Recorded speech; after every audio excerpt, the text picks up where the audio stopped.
Read a fucking paper.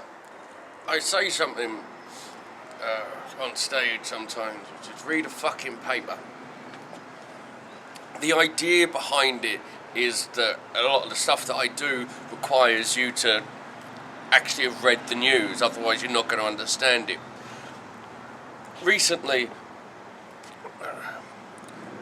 I'm against the idea, not of understanding the news, but of reading a fucking paper, because the amount of lies that we're told and the populace that continues to go on with things like, as I've said, like the Independent is run as a Kremlin mouthpiece.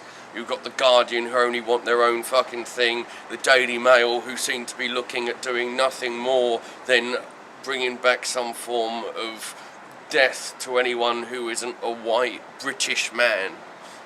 And then you've also got these new ones that are jumping up.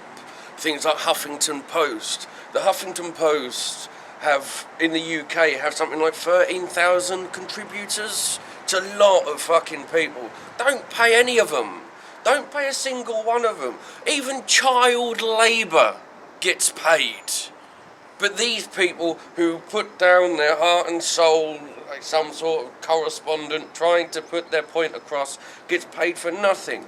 They say that the reason that they do this is because it's great exposure. And exposure is the bane of any artistic endeavour, because exposure cannot pay anything.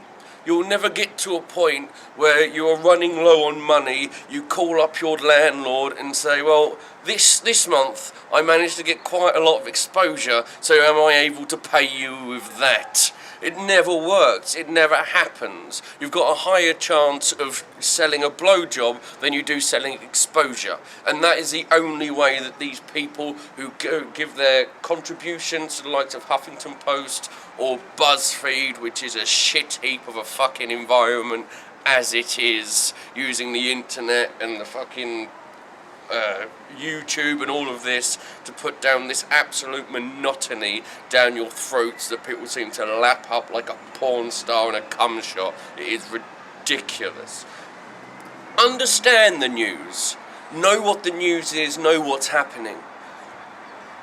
Do not look at anyone's opinion and always question why they're actually doing it.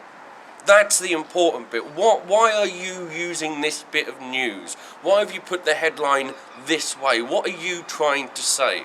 Read all the papers, then you'll get the absolute nucleus of what the news is actually about. What it is. Migrant crisis, the prime example, the amount of words that have been going along. David Cameron uses it very well when he says things like bunch of migrants. He does that because all the papers are going to jump onto the bunch of migrants. What they're not going to do is mention that on the same day they were talking about the Google tax, and Google managed to pay £130 million for 10 years worth of tax. No wonder they have the I'm feeling lucky button, because they get away with fucking murder. It is ridiculous. So, read a fucking paper, yes. Do not believe the fucking paper.